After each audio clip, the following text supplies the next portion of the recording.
Welcome to Glorious Botafogo, your number one source of Botafogo news in English. The Glorioso won two matches back to back, one in the Brasileirão and then one in the Libertadores. Last weekend, Botafogo beat Juventude at home on a Saturday, 2 goals to 0. The goals came by Igor Jesus, which had a great match, and most likely the man of that match. And also was a goal by Mateo Ponte from a Cuiabano cross. Mateo Ponte just put it in. It's something that we're going to see a lot with Renato Paiva. It's something that he likes to do is it's the fullback to fullback crosses. So those are the two goals against Juventude. And then on Tuesday, Botafogo beat Carabobo in the Libertadores again at home and again by 2 goals to 0. And the goals in that match were scored by Patrick de Paula and Mateus Martins. And one thing in common is no goals scored against Botafogo. Renato Paiva is trying to build that defensive stability we often saw with Arthur Jorge.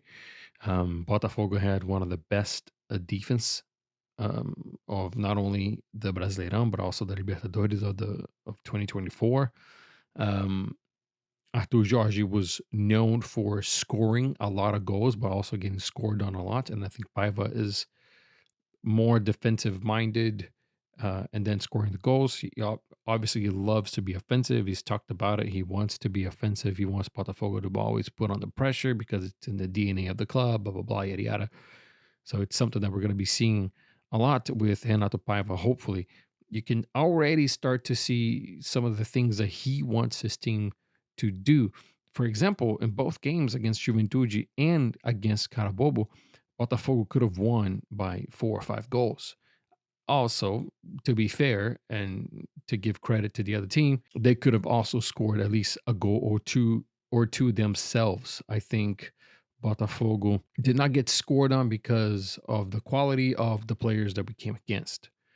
Both Juventude and Carabobo are not the greatest opponents.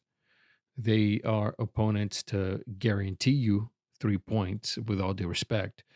Both in the Brasileirão, Juventude away from home, they're really nothing.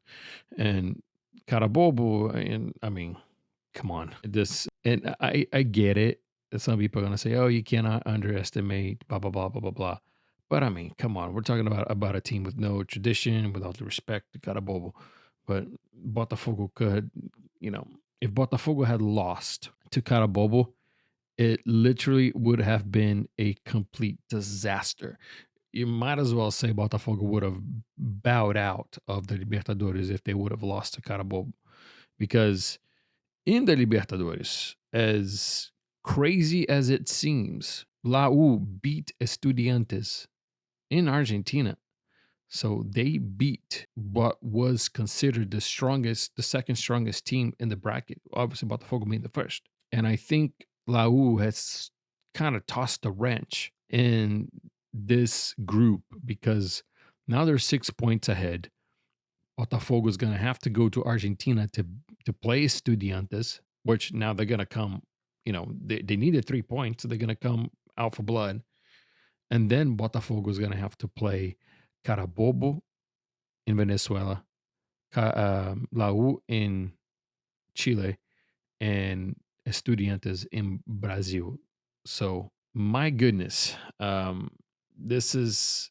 I'm sorry. Botafogo played Lau in Chile, so Botafogo's gonna play Estudiantes and the Chileans in Brazil. But it made the group interesting, that's for sure. In the Brasileirão, Botafogo is in the top group. Right now in the Brasileirão, the top 7 teams, all with 4 points, are Internacional, Corinthians, Ceará, Fortaleza, Botafogo, Flamengo, and Palmeiras. The rest of them have 3 points, and Vitória is the only club that has not won yet. Atlético Mineiro, Sport, and Mirassol in the bottom. Santos right there also in the bottom. It's interesting to see this table. When it comes to this bottom right here, I don't think much is going to change it's got to be a tough Brasileirão. Sure will. So you got to be able to stay with the pack.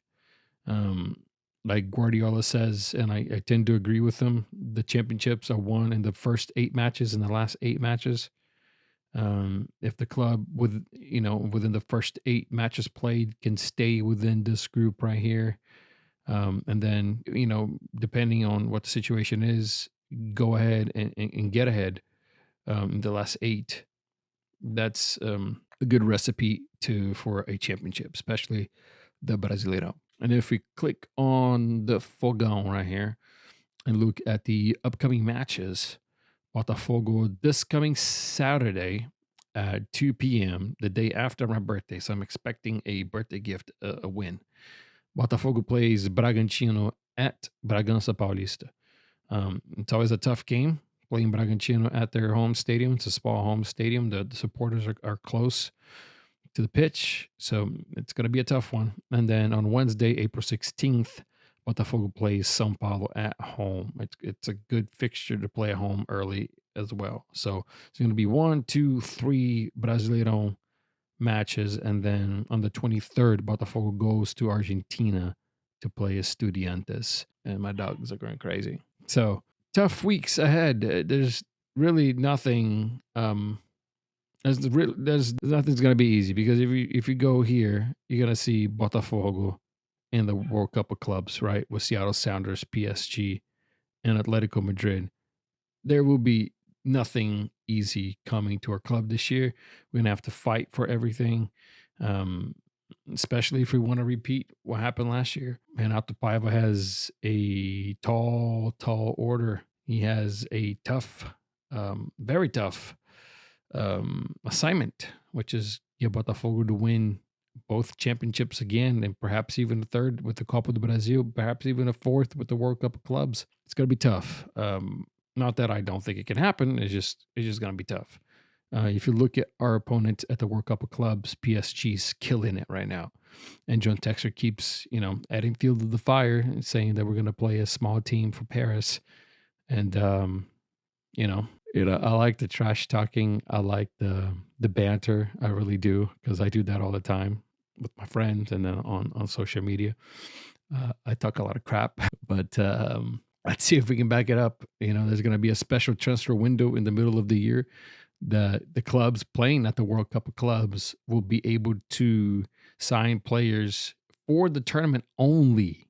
So they're going to need to have permission from the federations for those players to play in there only for the duration of the tournament. So this is really interesting, because it's going to allow the smaller teams, if they're able to, smaller in the terms of financial capacity, to sign some interesting players for just the duration of the tournament. And then, if they lose the bow out early or whatever, I guess it's contracts are going to be signed.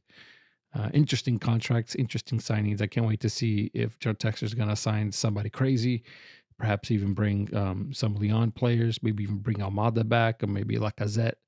Um, I honestly don't know.